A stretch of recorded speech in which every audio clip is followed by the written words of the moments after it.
Hey guys, welcome to Eagle Talk today. We got a little bit of work ahead of us. Yes, we do. Episode number 92. 90. Listen, we are trucking to 100, right? Yeah, we're getting ready for that party. Ready for party. Okay, here is a fun fact, and I thought about this. What's that? You probably don't even know this because your memory is not great. You graduated from elementary school in 1992. I definitely knew that. But did you really graduate? No. I did not graduate because I was not allowed to walk because I stayed in trouble. They would not let me go to the graduation. But anyways, welcome to Eagle Talk. Wait, no, sweet pastor. Let me tell you a really funny story really quick. What? So like you, I didn't know you then, but I know that you graduated in 92. But my mom always told me a story about my dad.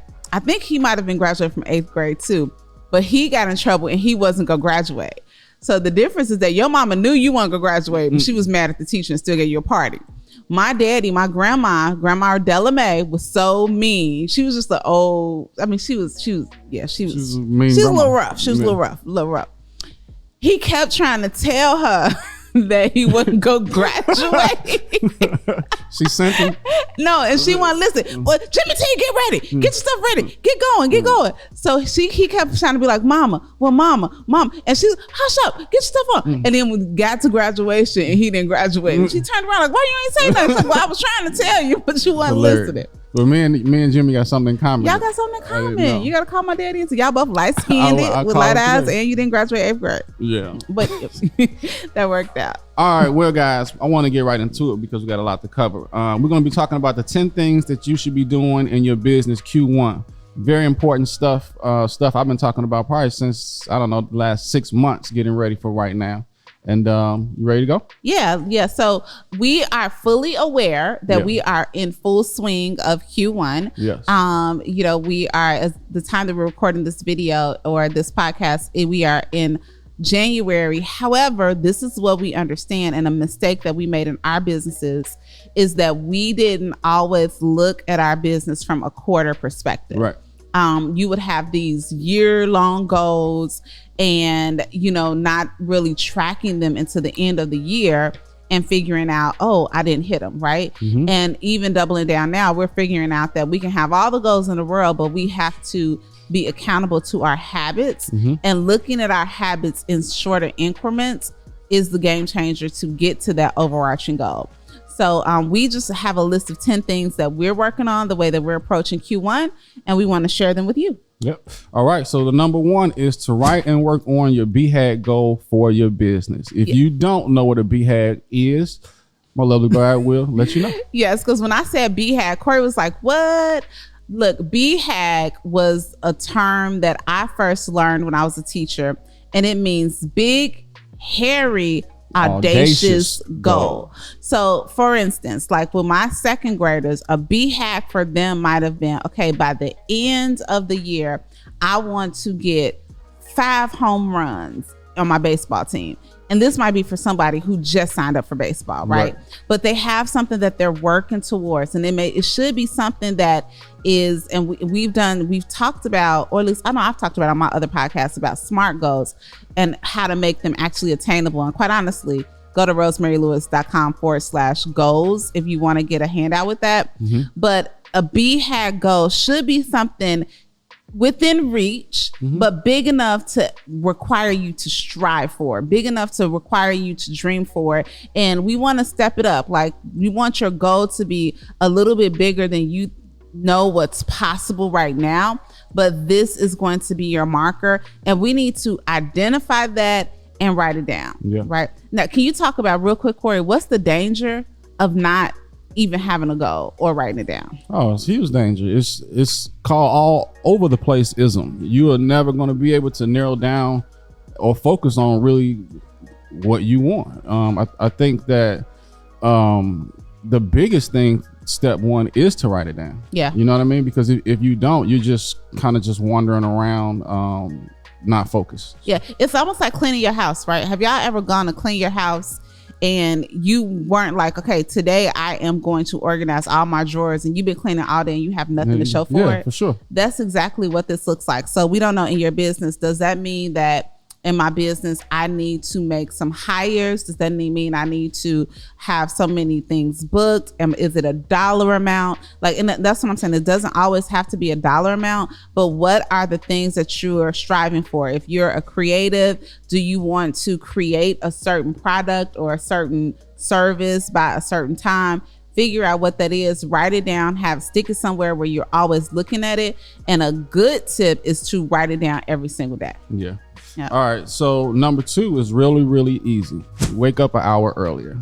I think you all you've mastered that. And I'm not saying always wake up an hour earlier to start work an hour earlier. I think what we're speaking of is to have your quiet time. Yes. Yeah. Yes. Want to elaborate? Yeah, well, I think working up an hour earlier, I do not like to get up when the world needs me. I feel like I am operating best when I have time to fill my cup. And the early bird gets the worm. Like when you study the greats, when you study most millionaires, billionaires, they have some sort of morning routine, which includes getting up when they don't want to do it. And I want to say this because I know a lot of people will say, well, I'm just not a morning person. I wasn't a morning person either, right? But the reality of the matter is that you can get more accomplished if you for those of us who sometimes feel like we don't have enough time in our day, if you just get into the routine and the discipline of starting your day just a little bit earlier, I promise you will see so much fruit, and you get to finish like you have more clarity. Most of us function at a higher level of clarity earlier in the morning. So now that we've given ourselves that hour in the morning, you actually gain more time in the rest of your day because I feel like we're more efficient in what we got to get done. Okay, so I'm gonna talk about number 3 and I'll let you talk about number 4. Okay. Number 3 is to write down the habit every day because that habit is going to help you get to the goal. It goes with when I tell you guys about me writing my to-do list, I write my tasks, but I also write down the habits that I need to do to get to the goal. Just stay on top of mind and it's fresh in front of you every single day. And even the habit of making your to-do list, right, is getting you to efficiency the next day, right? Yeah. Okay, so number 4, to keep going off of what Corey is saying, is that yes, we are going to identify what habit. I really think that just choose 2 or 3. Like, don't try to choose 50 things to change, because when you read the book Atomic Habits, it talks about we just want to get 1% better every day, right? So as we change or as we work towards our habit, one of the greatest things to do is to start stacking your habit. And I'm going to give you an example. So what Atomic Habits says is that we are going to be best at being successful at our habits when we create environments or even land them in with other habits that come naturally or easy to us. So one for me is I am looking to reduce my consumption of social media, right? That is a habit that I am working towards. Something that happens naturally in my environment every day is my son comes home from school, right?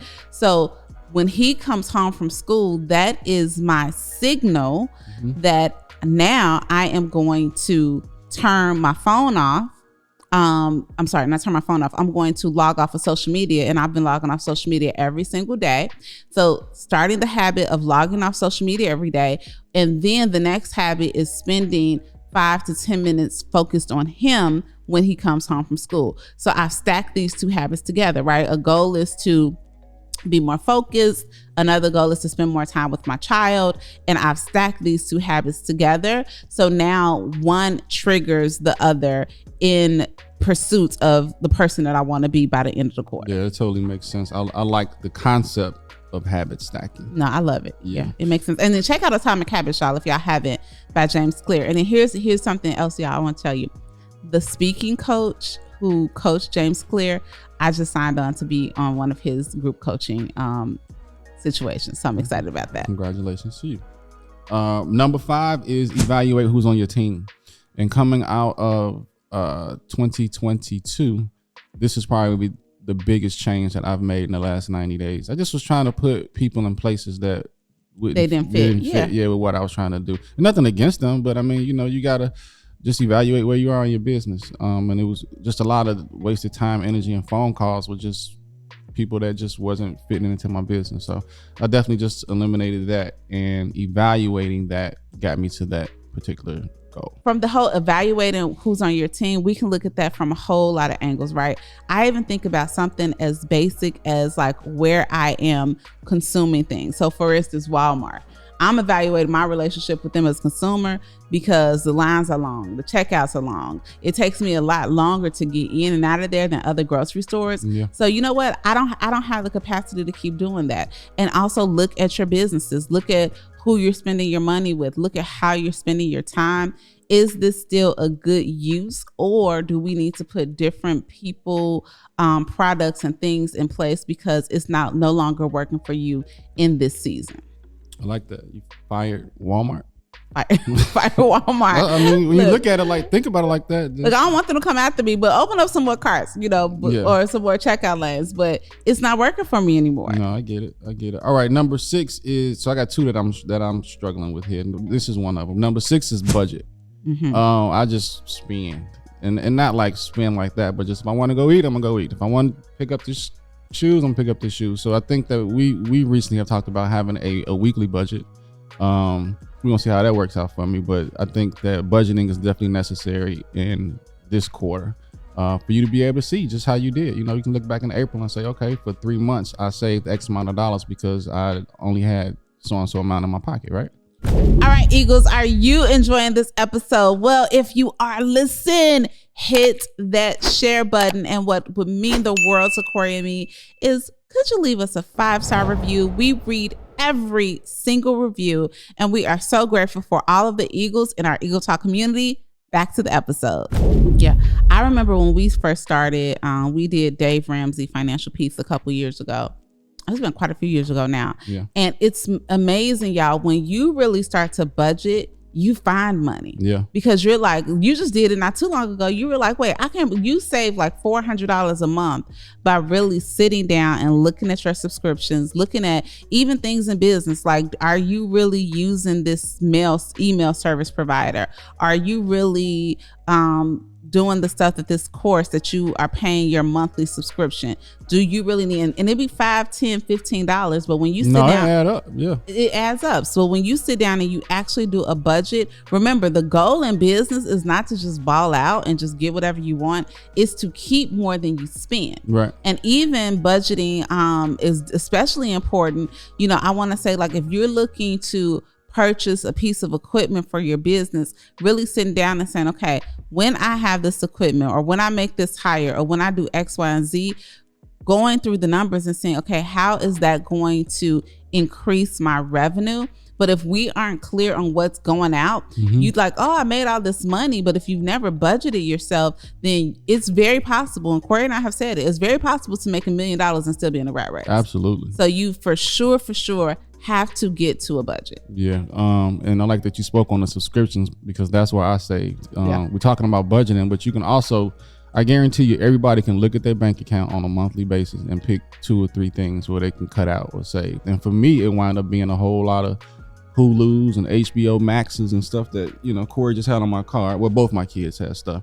And it wound up being like $472 a month that I was paying, and I had no idea. So that you were going, right. Yeah. It was just coming out. And the same thing happens for business. A lot of times we are, we're paying for this, we're paying for that. Like, look at it. Look at what are you paying for the office space? Is your team really utilizing it? All that stuff. What makes sense? Yep. All right. So number 7 is tracking your numbers. And Mr. Joseph Cooley High, I love saying his name. When I was in North Carolina, talked to us. I was part of a group of 20 men that he poured into, and he was talking about the importance of tracking your numbers, and not just business. He was talking about resting heart rate. He's talking about cholesterol levels. He was talking about, with the body, stuff to keep you functioning correctly so you can be better for your business. Yeah. So that was important. That is so important. And I know I'll say this.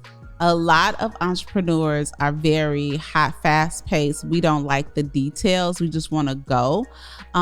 So when we talk about numbers, like automatically you lose some of us. Like, I don't want to know about my numbers. I just want to work hard. But we have to track our numbers.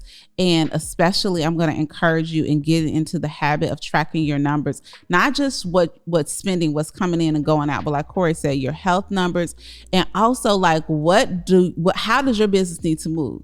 Like at any given time, like I'll give an example of Glennis, who is our videographer. Glennis needs to know, okay, this is how much money I need on a monthly basis so that my business and my family life can flow. How many clients do I need in order to do that? Like, how many clients do I need booked? Then he needs to know, okay, but how many inquiries do I need to have coming in order to book those clients? And then from those inquiries, okay, how many advertisements, or you know what I'm saying, like where do I put my placements? They all work together. It all works together because what happens, and this is where a lot of people fail in business, is that we get going, we get started with like word of mouth, but we don't properly understand our numbers and we don't know how to track our numbers, and we are unable to make our businesses predictable. Yeah. But when you know your numbers, then you know, okay, I know for sure if I do X amount of open houses, that's going to lead to X amount of conversations, which are going to lead to X amount of real estate deals. But you have to be very cognizant of your numbers, and when you track your numbers, then you get better. Like the goal is to get better at closing, to get better. You know, now you don't have to talk to 10 people in order to get a sale. Now you can convert with 5 people. So knowing your numbers is going to help refine you in whatever business you're in. Yeah, I think that's really good advice. I want you to kind of speak on this because you are a little bit more deep. And number 8 is evaluate your process. You're really good at going back, studying what's working and what's not working. No different than you talking about you getting rid of one coach and then hiring the new guy, right? Yeah. So what does that look like? You know what? So in my planner this year, y'all, and I actually was listening to another podcast, and she said that she started asking herself these questions every day. One question is, what did I enjoy today? What did I dread? And what did I learn about myself? We often just move through this life without really reflecting on anything. Yeah. And again, as business, even marriage, right? Like, okay, like how often, and you and I are getting better, but how there have been times where you look up and be like, we feel like we 2 ships passing in the night. But when we start, if we never stopped and had checkpoints before we hit the iceberg, right, then you wouldn't know, like, okay, what I didn't like about today, or what I dreaded today, was when Corey told me, like, he asked me what to cook for dinner, which I dread that every night. Right. But since I know that, okay, so that might be a pressure point in a marriage. So now that I'm aware that I feel this anxiousness every time dinner time comes around because I don't have a plan, maybe we should talk about it earlier in the week. Yeah. Come up with the plan now, and now we all have a hand in making sure that the plan gets executed. And now I don't have this anxiety. The anxiety that I feel in marriage, and I'm annoyed with you, is just really because I'm annoyed at dinner time. Yeah. So sitting and checking in with yourself, checking in with your business, really figuring out, even if this is working right now, how do I feel about how it's working? Yeah. You know what I'm saying? Like, how, even if I hired this person and they're doing their job, are they really matching the culture of the company? Right. I stopped being a hairstylist to pursue X, but is X really working for me, or is my heart still behind the chair? So just taking some time to really evaluate and asking yourself those questions. Again, what did I do today that I enjoy? What did I dread? What did I learn about myself? And then coming full circle at the end of the month and reviewing that. And I know that might be a lot if y'all aren't journaling every day. Can you do a check-in once a week, once a month, to just really say, okay, what went well this month? Okay, what didn't go well this month? What did I learn this month? And then we can course correct from there, as opposed to, going left or going right when you wanted to go left. And now it's December 10th. And you're like, oh man, I could have steered the boat in a different way back in February. Yeah, I'm thinking even last year, what I can give myself credit about what's working and what's not working is one of my sources that I get properties from in July. I just slowed down on buying. because I was just buying them too high. And I think I was telling you, I don't know, October sometime, like, man, I'm starting to unload a lot of stuff that I couldn't sell because I actually just stopped and looked at my business, right? Because I got 15 houses and 8 of them I'm stuck with. Why am I stuck with them? Oh, because you bought them too high from a particular source. So as you were talking, I was just thinking about like what transpired from last year to this year. Almost like, what did I learn? It is, what did you learn? Yeah, that I'm doing differently, and I'm definitely have made that switch and doing that differently. But if you didn't stop to even think about it, then you wouldn't have had an opportunity to figure out, okay, what did I learn? Yeah. So here's a good one. I said I had 2 that I struggled with on here, and this is the second one: a night routine. I don't want to talk about a night routine. I'm unqualified to talk about a night routine. So please tell the people about your night routine. All right, number 9, y'all. Night routine. If you do not have a night routine, start that today. Like today. I don't know. The light bulb went off for me sometime last year because I have really been working towards a morning routine since 2017 when I left my employer and became my own boss. Everywhere you look, be in a 5 a.m. club. You got to be a morning person. Early bird gets the worm. Early bird gets the worm. Millionaire morning. All that stuff. But the part that I don't feel like I'll probably low key need to write a book about this. The part that I feel like most people don't really go too hard about is the thing that will make or break your morning routine is a night routine. Yep. Number 1, having a time where you stop working. Right. And that's real hard for us entrepreneurs. That's real hard for people who understand that if you don't work, you don't eat. But if you never reset, you're not fresh for yourself. You're not fresh for your clients. You're for sure not fresh for your family. So having a time that you stop. But then what does stopping look like, right? Are you going to stop only to now transition to something else that's just going to fill your head and your space and your time? Or are you truly going to allow your mind, your body, an opportunity to reset? And you said that I'm better at committing to being 1% better every day, because I still this is when we talk about writing down your habits, the habit that I'm writing down every day right now is commit to your night routine.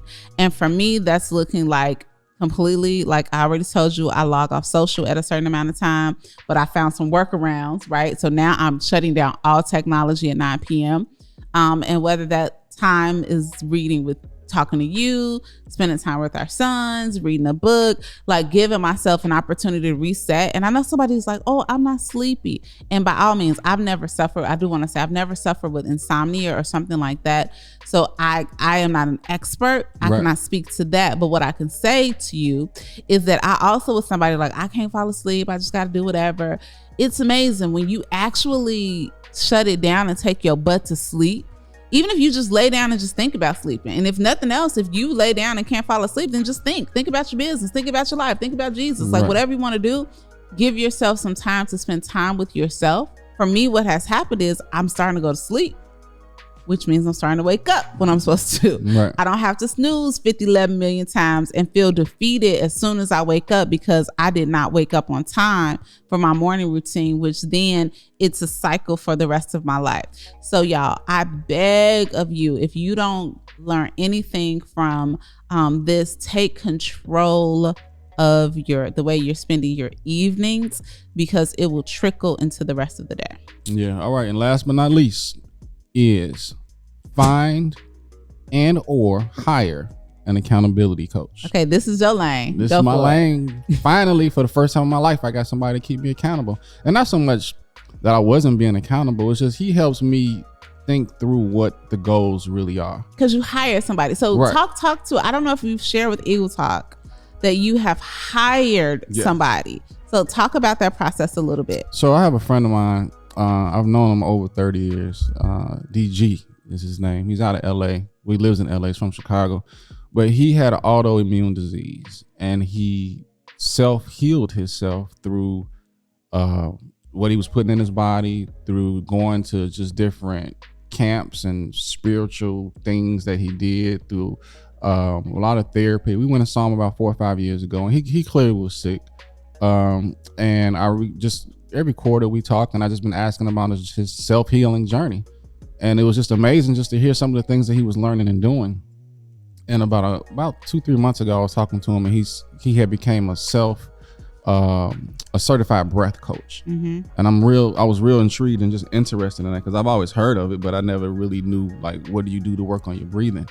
And I hired him, and the first thing he taught me is that when we're born, humans, animals, anybody, we naturally breathe through our bellies. And as we get a couple years old, we start breathing through our chest. And that was the first thing that he taught me, how to breathe through my belly.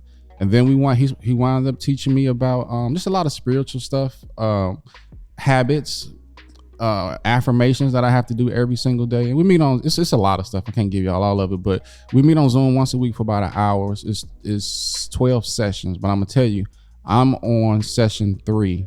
And it has really, really made a difference in how I live my life now. Yeah. Even how you showing up in a marriage. Is it? Right. Yes, because we've had some conversations.